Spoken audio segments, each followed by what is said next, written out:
Well, welcome all. We are thrilled to have you here for our conversation on how veterans are shaping America's future. This is part of our America at 250 series, where we are looking at the big questions that are defining the country as we come to 250 years after the Declaration. As many of you know, we started with a provocative conversation on foreign policy with John Mearsheimer.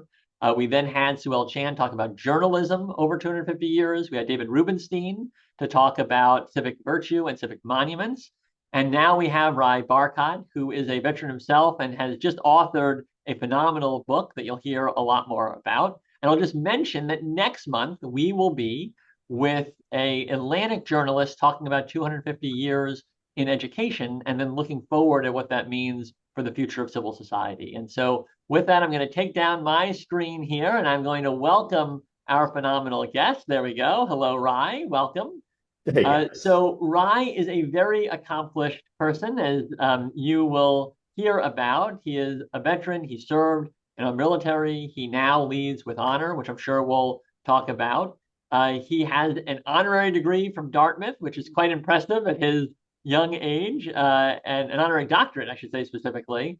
And he has really been at the center of conversations around civic virtue and a role model for them. And so, right, to get us started, I'm curious if you could talk a little bit about how you came into service. What motivated you to join the Marines?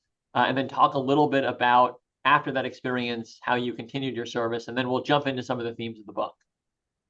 Yeah, first of all, thank you, Seth, and thanks all for joining this conversation. I appreciate the invitation. Appreciate what you've been building here as also part of our civic fabric, and training the next generation. I am thrilled to be here. I lead the organization with honor, and co-founded it with the late David Gergen, who I've tried to honor in part through this book, Courage Can Save Us. And I also try to honor other figures in my life that sort of pointed me in a direction of service, principally. And one of the core goals for me, I wrote the book principally for high school students and college students, is to uh, give a full flavor of how service can instill a sense of purpose and how it is important to lead lives of courage, courage being the decision to face risk in the service of the common good. And I differentiate from bravery in this respect, going back to some of the Stoics and looking at how bravery is typically it can be instinctive and it can also be self-serving. It's an admirable trait. It's something that we train in the military, but it can have both of those qualities. My interest in courage really came from my father when I was a young boy. He had served in Vietnam. He had he had very mixed reactions about that service. It was transformative for him. It was among the most important things in his life. His closest friends were all Marines, probably because those were the only guys that could really fully understand him. But he also felt like the war was, built on a set of at times misrepresentations. And so he did not necessarily encourage service, but he had been severely wounded. He had a shot through the face while leading a reconnaissance platoon in 1965 and had not talked much about it until I was about 10 years old and finally pressed him to tell me what the story was. And he took me to his home office that he had built in the basement of our home in Rhode Island and showed me a smoke grenade that had been over his heart and capture and intercepted a bullet that was sort of heading right for his heart. And I remember holding that and almost feeling like this, almost like a mystical force of this inert object that had, saved his life and enabled mine.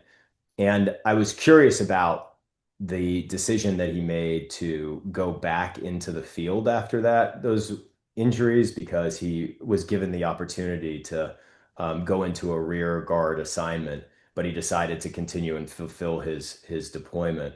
And that's, I think, at the core is a example of a courageous action where you understand the risk and decide to serve for a common good. In his case, I think he would define the common good as his fellow Marines, those that were under his command, but also those to his left and those who were his peers. And to a certain extent, his country, but the most motivating factor being those Americans that he was serving with. So that's the genesis of for me a real interest in this notion of courage, and eventually I started wearing a T-shirt a few years later in high school that said United States Marine Corps, improvise, adapt, and overcome.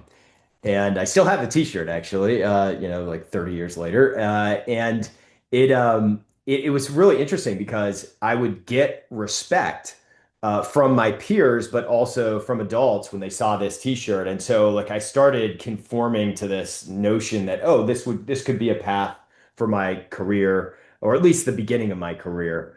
And did an ROTC program at UNC Chapel Hill, and then went into the Marine Corps from 2001 to 2006. Well, I will say that was very good marketing on the Marines' part. One shirt, and they got 5 years of extraordinary service. So, a testament to the power of cotton. So, Yeah. They do have their marketing firm, J. Walter Thompson, has spent a lot of time thinking about the psychology of young Americans that would get motivated to go into the Marine Corps. And so they had that shirt. They also had my favorite of all advertisements. And it's so basic. It's just a photograph of a hat. We call them hat, the drill instructors, like grimacing at this new recruit. And the headline is, "We don't promise you a rose garden." And it's just one of the classic ones. It's like it doesn't take a lot of money to necessarily have an ad that like really embodies, a culture. right. Well, so that is courage. And that's your example. You then finish at the Marines and you continue service, but in a new way. And I want to get to your book, but let's just lay that life experience on the table. Talk about what you did afterward. Sure. Yeah, I started writing actually. I was writing throughout my service in the Marine Corps about this parallel labor of love, basically service that I'd discovered somewhat inadvertently. I had taken a small fellowship that was pretty unique at UNC. It had kind of no strings attached. It was to have a life experience that would be meaningful to your trajectory as an individual during your summers. And it was, $5,000. It was by a businessman named Lucius Birch, and he'd give out maybe 6 to 7 of these each summer. And I received one, was fortunate to get one, and took it to go into Nairobi, Kenya. I had taken some Swahili classes at UNC and was interested in why ethnic violence happened in the world. And again, this was before September 11th. And my mother, who is another giant in my life, is a nurse, but also an anthropologist. And she actually gave me the middle name Mead, and taught me about some of the value of listening and embedding yourself within a culture. So long story short, I took this small grant, kind of self-structured some study in some of the informal settlements, what residents refer to as slums in Nairobi, including one particularly large one called Kibera, and met two individuals who became friends and founders of a nonprofit organization called Carolina for Kibera, now CFK Africa. I'm wearing a little bit of a plug for it because my family and I just came back from 2 weeks of volunteer service in Nairobi with the organization that's turning 25 years old. And that organization focuses on youth leadership and public health, and was really started by my one co-founder who was a nurse and took a small grant for just $26, 2,000 shillings at the time. And I was very impressed by how in a small amount of capital in the hands of somebody that was very talented, that was service oriented, was able to go a long distance. So all that being said, I get out of the Marine Corps after 5 years. I really want to write this story about co-founding this organization. And I just kept getting rejected on it across the board from publishers. I'd try every 2 years and just get the no's coming in. And I developed a relationship with someone that became a mentor and a co-founder of my next organization, and that's David Gergen at the Kennedy School. And David let me do a independent study about that basically became a book proposal for my first book, which was called "It Happened on the Way to War." And what I try to do there is also a book written for students that juxtaposes military service with humanitarian service and some of the contrasts, but also the complements of those two forms of work. So that was pretty all-consuming. I found books to be like really a privilege to write, but also all-consuming. And my wife jokes that those are the grumpiest years of my life. We've been together for over half of our lives, so she knows a little bit about that. But a great privilege to write that book.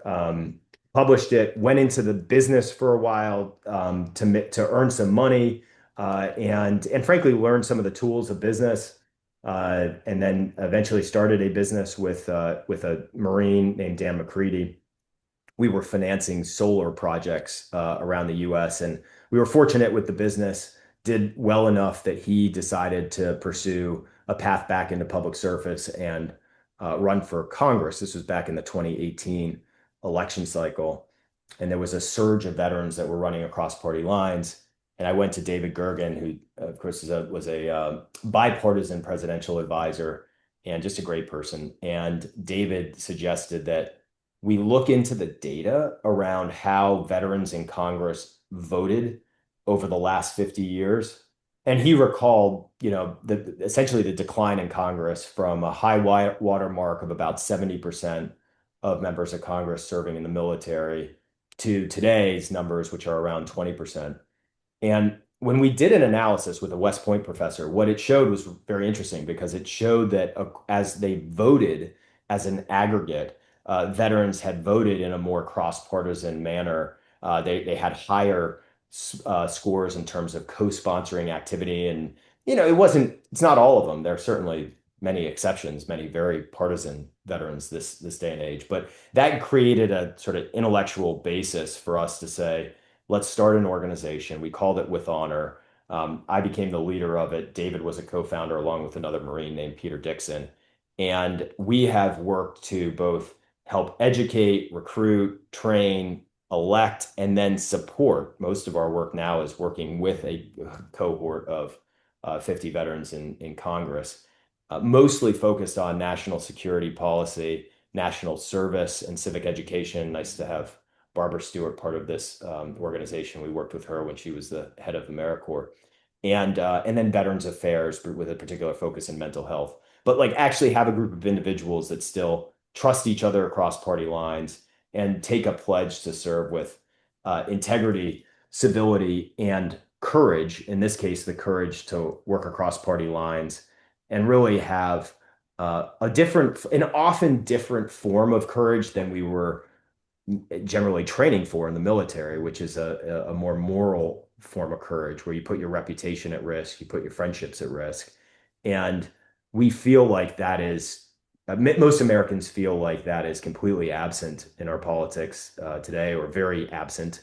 And I believe that it still exists because I've seen it with a number of these individuals that we've supported and continue to support. And so I selected 10, five Democrats and five Republicans who I know well, who carry an ethic of service and who don't always necessarily meet the moment, but they are fundamentally there still with the service ethic. And they have had dramatic incidents of political courage, like true political courage, where they risked their career to do what they believe was the right thing in the face of the common good. And so that's this current book, Courage Can Save Us, that came out a couple months ago, and we're going to do a launch actually in the United Kingdom later on this fall, and have another fun event. If anybody's on the phone from Boston, we're doing an event with one of the individuals, Mark Kelly, Senator Mark Kelly, at the Kennedy Library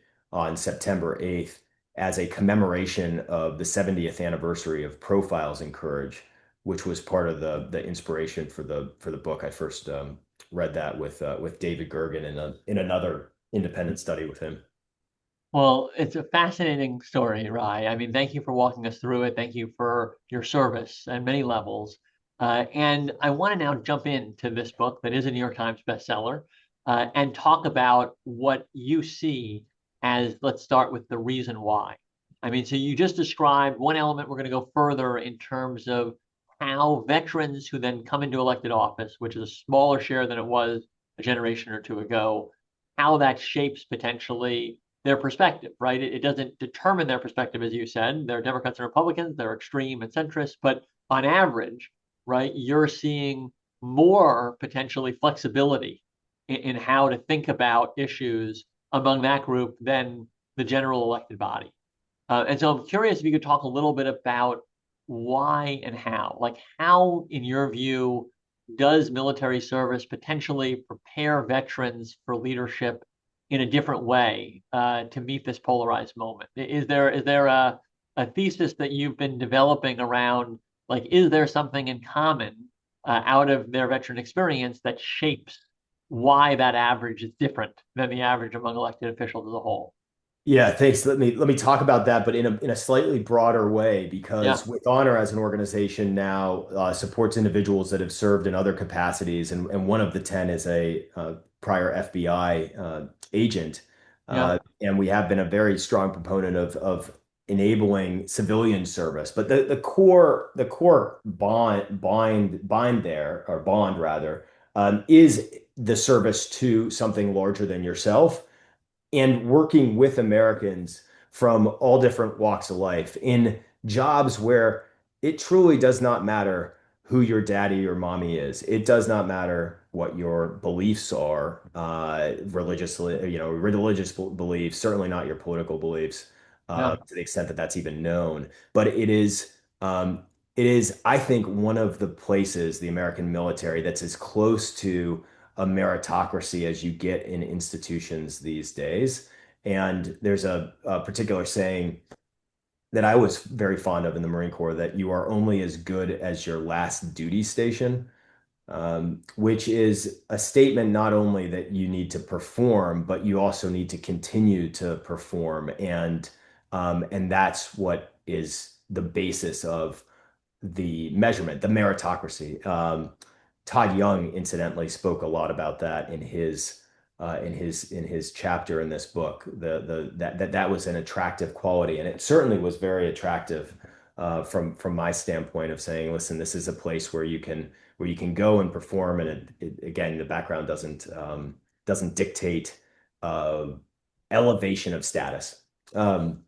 I And think Todd the is a other, University of Chicago graduate. I'll just mention, right? So yeah, yeah, no, no, yeah, I yeah. know where he may have learned some of that alongside his Yeah, study. I'm sorry I didn't slip that in because he was at our dinner with Right. David Brooks and Barbara and others a number of years ago, and we've worked with him on a number of really important initiatives, some service related, but others national security related. Most recently, he's the chair of the Biosecurity Commission, which is looking at the key legislation to pass to defend ourselves against some of the technological advancements with biosecurity, as now more well known across the United States, thanks to Annie Jacobson's most recent book, Biological Warfare.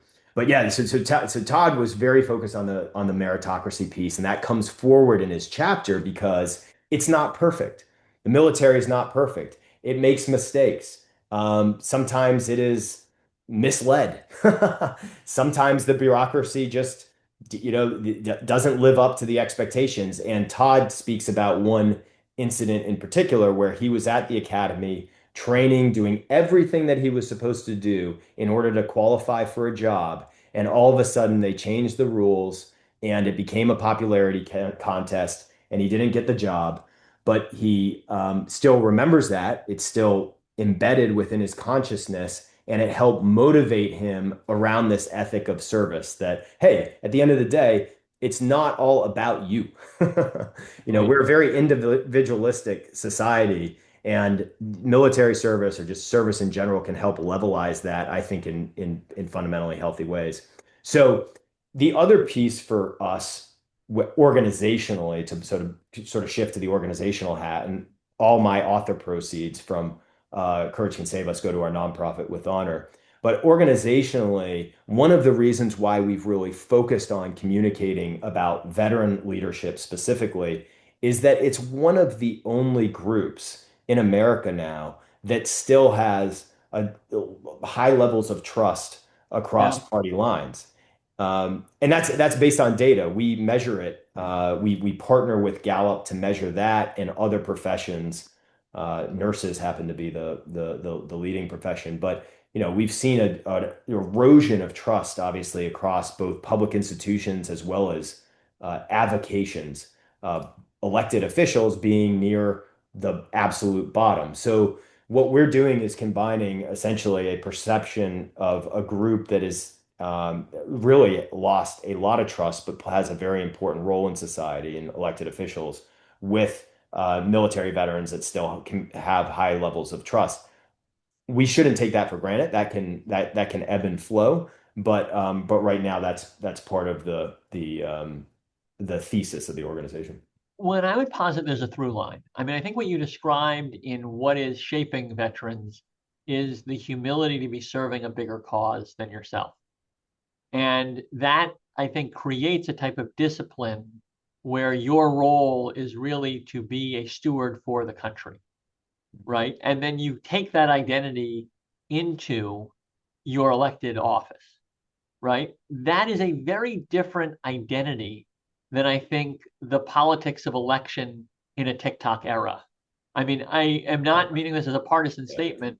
I think if you were to look at our current president, you may agree or not agree with, his approach and his presidency. And so that's not a statement on him. But just literally, if you were to think about the type of identity or brand that he's built, right? It's about that person from The Apprentice, right? Like, I'm in charge. This is about me, right? And so I think when you think about the veteran, that identity is very different than that TikTok elected official, right? Here's someone Yeah. who's all about the common good and willing to sacrifice their life for that common good. And here's someone that, at least in brand, right, is really about themselves, their power, those elements, right? And so there's obviously a lot in between there. There are a lot of elected officials coming out with different brands, all sorts of things. But I kind of put that out there, as almost like these two polar ends in a certain sense of how we can identify. And so it doesn't surprise me that it both leads someone to be in some ways more centrist because they're more willing to compromise because it's not about them, it's about the country. And often the common good requires compromise, right? On the other hand, right, we can lose trust when it's all about the ego or the person or those pieces. So I Yeah. throw that out there for you to respond to because I think it's an interesting idea that may come through all of what you've said. Yeah, I mean, military service is often about suppressing the me and elevating the we is one way to put it, I think. And when I was in business school, that was one of the great tensions that most of the about 3% of our class were veterans, and a tension that most felt was that when you go into these recruiting meetings, you're selling yourself, obviously, and Right, right, yeah. political I mean, we have office. Milton Friedman here. He did not talk a lot about we, right? I mean, Yeah, that's self-interest right. is what makes the world go round, right? Yeah, yeah, and be like clear-eyed about that the Yeah. role that self-interest is plays. I mean, I think it's really important in terms of thinking about incentives and where the perversions and incentives are and what can be done about them structurally. But it is just a tension that a lot of veterans face, and I think it's actually a healthy tension. It's almost like being a reluctant warrior of in a sorts. When we only support about 10% of the value veterans that we evaluate who take our pledge. And what we often look for is that level of um, r realistic recognition that there is a immediate trade-off, especially in federal office right now, that is at stake as soon as you're elected. And that is the trade-off between what some refer to as being a show horse versus a workhorse. It's very difficult in this day and age to combine both of those factors, to be building your small dollar base, which is often driven by emotionality and viewing the other side as an enemy. If you don't do that and you do it mainly focused on substance and policy, it's harder, frankly, to build the base and the constituency. But you have a choice to make, and it can be pretty dramatic starting on the first days. I think the best example that I have of this, and one of the more challenging chapters, and also one of the more gratifying chapters to write, I've written each of these 10 as almost mini biographies that start in their early life experiences that shape their character, the decision to go into military service of the FBI, and then this moment of political courage is the last third. But one chapter really stands out as particularly unique and to this on this theme, and that is the chapter about Dan Crenshaw, who kind of catapulted into Congress with our support and others in the 2018 cycle. Crenshaw lost his eye in combat next to his Afghan interpreter who was killed in action. And so he goes on Saturday Night Live. He immediately develops a following, and he came back to a freshman orientation in Congress that I was at about 3 years ago at the Harvard Kennedy School. And his advice to the freshman members that were entering into Congress was to think about whether you want to be whether you want to do something or be something, Mhm. and that there's a real trade-off there. And he was in this unique position because he was sort of trying to navigate doing both.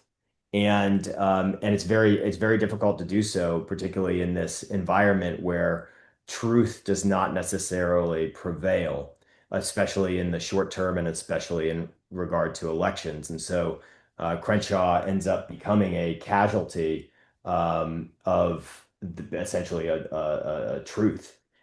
He's accused of doing things that are not accurate, like making millions of dollars trading stocks when he, in fact, is not a wealthy individual and actually supports the stock trading ban. He gets hit for immigration policies related to his support for Afghan allies, which are just, not true. But he loses his primary election, and so I try to show the arc of, really how did that happen for him, and as a commentary on our current information environment. Somebody once corrected me. I was saying media landscape, but they were said, listen, this is a lot of these actors are not media. Right. They have no accountability other than their followers, and so they can say whatever they want without, not, with some exceptions, but with little recrimination and certainly no journalistic standard of truth. Um, Well, so I mean, I am curious, Rye. I mean, because you've looked at this where we've had a huge decrease in the number of veterans in these roles. In many ways, we are prizing a different type of person in this information environment, right? Then, I mean, you think about someone who serves in the military, usually, I mean, they are disciplined to be very thoughtful, to, be very respectful. You think about things that we prize, right? Those are not the things that go viral typically in the world, right? So I'm curious, how do you think about what it would take to come back to a world where we prize service and courage more, where we take seriously, these debates? Like, what does that look like? And in the conversations that you're happening, that you're seeing out there, I'm curious if you could just talk a little bit about, CEO with honors is part of these efforts to think about, almost like culture change to kind of have more respect and willingness to see this as a vital part of our future is getting back to some of these norms, if that's a fair way to say it. Yeah, I appreciate that. And that's part of, I mean, that's a real animating reason of why I decided to write this book over 3 years, was to say, Yeah. okay, it's very easy to tear things down, especially in our culture today. We don't have many, figures that have trust across party lines. We've been, it's very easy to kind of fall into the tribal piece. And I think it's important, particularly for all Americans, but especially younger Americans, to be able to say, hey, there are still not only honorable ways to serve, but ways that you can really, make a positive impact and recognize these individuals, and frankly celebrate that moment of courage, which more often than not just fades away. I mean, Profiles in Courage is an interesting example because Kennedy was writing about 8 historical figures. And when you look at those names now, really only 2 of the 8 seem like are known by folks that are, even, pretty well read in American history. The point being that they are pure examples of making decisions that cost individuals in the short term and the longer term. And there's a broad recognition. We did a survey with Gallup on courage. It's interesting. There's a broad recognition in America that our country was really founded on courageous actions. Going back to military from a military perspective on, George Washington, crossing crossing the river and leading the troops in combat in the winter at Washington's Crossing, but also political courage. I mean, from the iconic example of stepping down after 2 terms and then writing his farewell speech that warns about factions. So I don't think there are silver bullet solutions. I think we're, part of it. I do think that we still need good people. We need to celebrate service. We need to encourage service, particularly at younger ages, not just military service, but civilian service, and basically an ethic around not just being so, self-centered. Because at the end of the day, that is what I believe leads to a crisis of purpose, and by extension, this mental health crisis that we are all facing as a nation. And we see it, dramatically in statistics around suicide, for example. Suicide's also a theme within this, and mental health is also a theme within this book. I have suicide resources on the website. The first bill that we worked as a coalition of veterans was Seth Moulton's initiative to establish 988 as a national suicide hotline and then maintain that throughout the years. He partnered with another veteran who was a Republican in Congress at the time. Um, Seth, if it's all right, at some point I'd love to also just there's some Read. fantastic comments in the yeah, you may be Yeah, going. yeah, yeah. I want to come to those questions now. So let's go Yeah, for it. So fantastic. Charles says General Mattis often talked about how reading the books on the commandments made him a better leader. Did any part of your professional military education have a significant impact on your career arc? I love this question. Thanks, Charles. Semper Fidelis. General Mattis, I consider a real hero for my generation. And one of the things I'm most grateful for is that he just reviewed the book in Naval Institute Proceedings in the August edition. And he starts off by his reflections on Profiles in Courage as a book. Mattis was famously well read. He was not married. He was a single Marine throughout his entire career. And then after he got out of the Marine Corps, he married his long standing partner. There's a fun photograph of them getting married in Las Vegas. But he was really married to his career and married to the Marine Corps and his books. And he famously carried Marcus Aurelius's Meditations into Iraq, and he encouraged all of the officers of all ranks, including junior officers like myself and my friend Nate Fick, who wrote about this in his wonderful book, One Bullet Away. But Mattis encouraged us to read Meditations, and it was also a book that influenced David Gergen a lot. He read it over, he could kind of repeatedly go back to it every few years. Of course, Marcus Aurelius is writing this as his private journal when he's the emperor of Rome at sort of the pinnacle of power, and it's filled with all of these questions um, of like true inner searching and trying to live what he viewed as a Stoic ideal, with courage as a central place. But one of the most recurrent phrases in Meditations is the common good, and the notion that what is the common good? It can be many things. It can be your family. It can be your faith. It can be your friends. It can be an idea. It can be an ideal. It can be your country, but it cannot be yourself. That is the common good. And I know we have another question coming up on the common good, but so Mattis encouraged Meditations. I just wrote a column in the Wall Street Journal on called the 5 Best It was a really fun column to work on. They asked me to do it as a guest column about 5 best books of everyday heroes, and I picked a book about a teacher among school children with Tracy Kidder, a book about nurses. We've talked a little bit about nurses, a book about firefighters, and then of course I had to throw in a Marine. So I picked another book that Mattis recommended to all of his officers, and that was E.B. Sledge's With the Old Breed, which is this extraordinary book about Sledge's experiences as an enlisted Marine and struggling to maintain his morality as others sort of descend into the depths. So at So, any rate, Mattis, his reading list is an extraordinary one, and I think was helped instruct a lot of Marines in terms of thinking about the big question of not just physical courage, but military courage. The question Charles asks is, did any part of your professional military education have a significant impact on your career arc? And really, it was Mattis recommending these books and me doing my own exploration of them.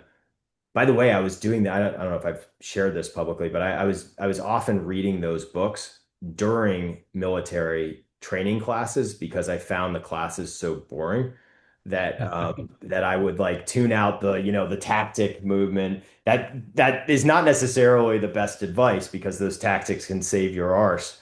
But there's a lot of education that can move faster. And so I got a lot of insight into those conversations. I'm actually in Texas tomorrow for a really fun book event with Ryan Holiday at his yeah. recording studio. He's the author of many books about Stoicism. He runs the Daily Stoic, and we're going to talk a little bit more about some of the books on the reading list. Well, so I want to get to this other question that you've already previewed, Rye, around the common good. Because what this question is asking in short is there a common good and what is it in a polarized world? And I do think, from my view, I'll just editorialize a little, this is one of the big challenges we face right now as a society. I think that in many ways, we set up a common good. It probably wasn't fully representative. It's in many ways been deconstructed, right? And we're in a polarized world now where many people don't necessarily believe that there's a clear common good. They feel like there's another group that's evil that has different views than them, right? And is almost searching for the antithesis, right? And in that context, it can be much easier to say, well, my goal is to make a lot of money or to have this type of life rather than to serve this amorphous idea that I can't even tell is real because we disagree so fundamentally and we live in such a polarized setting. And so, can you talk a little bit about, how do you think that we come to a definition of the common good? Is the military a guide in any way? Because that's a group that has united behind a common good still.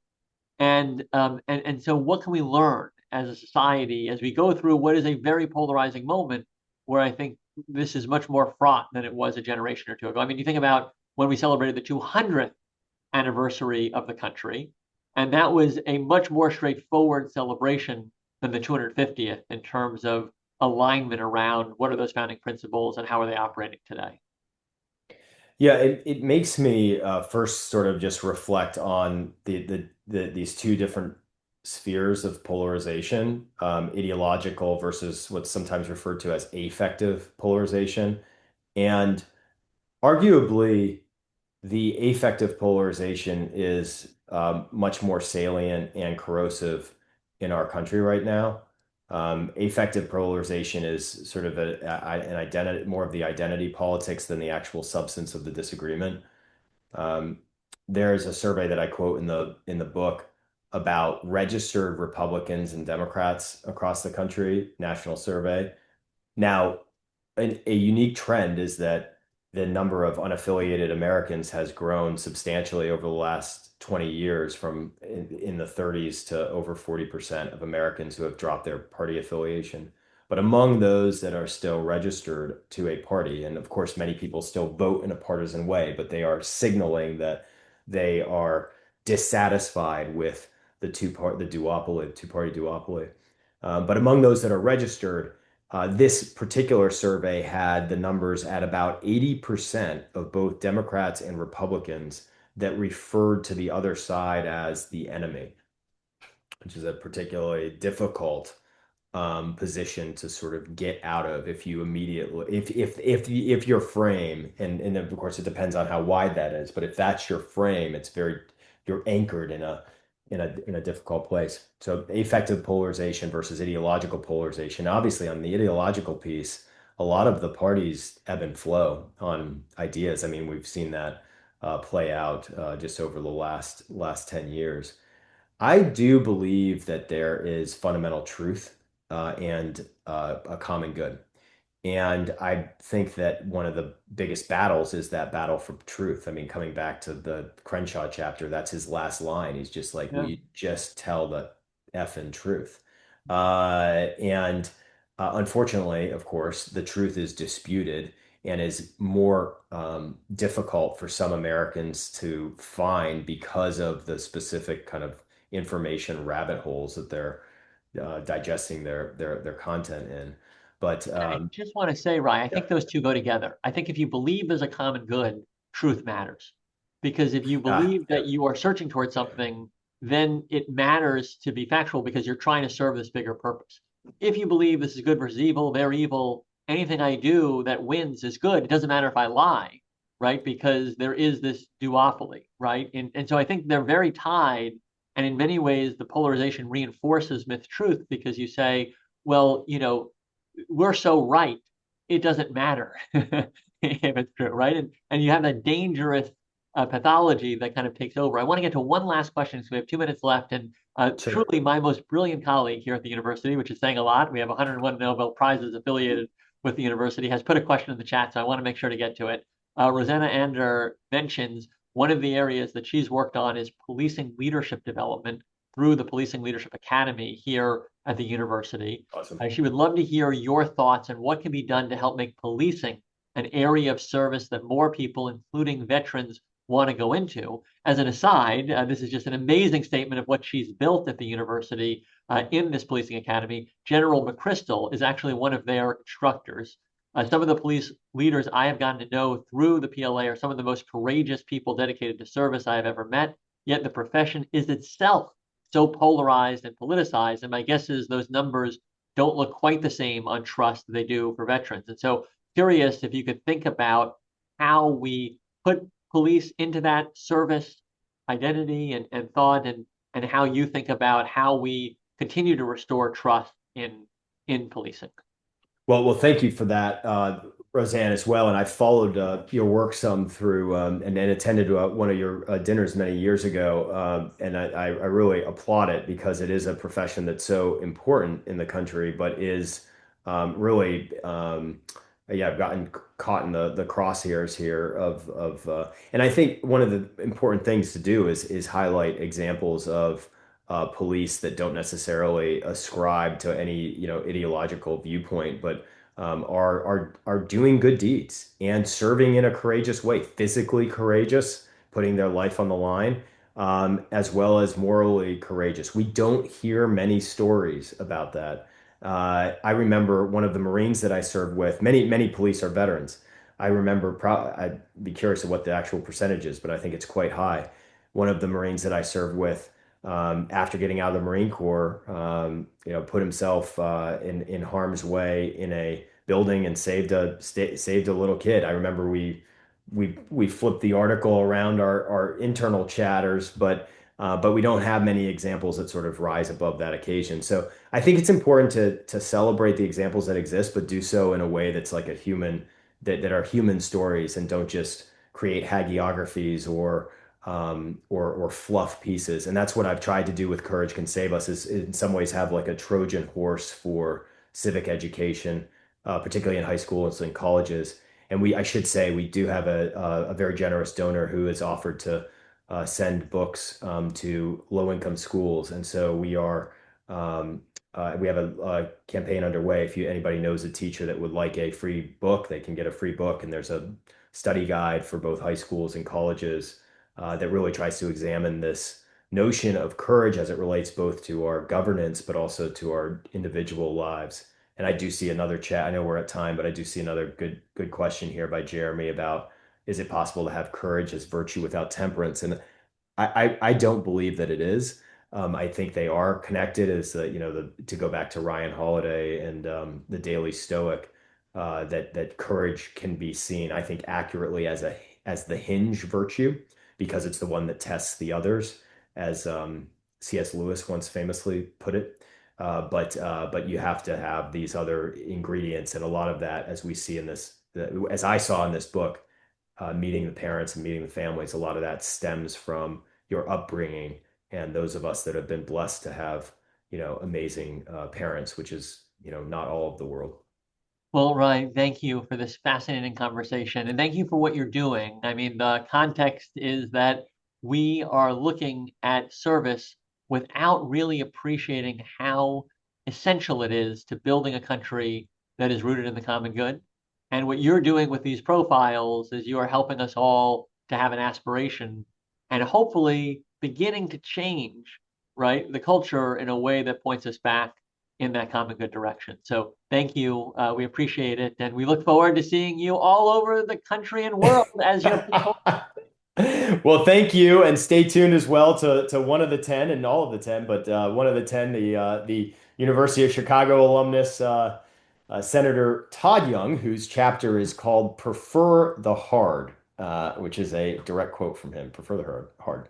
well, I I think think I think you're in his role. Yeah, University of Chicago, you might have learned a little bit of the "Prefer the Hard" from. yeah. Well, we are the place where fun goes to die. So I'm sure he got a little bit of that. Thank you all so much for joining us for this discussion. And we will continue our America 250 series next month with a conversation on the future of education in the country.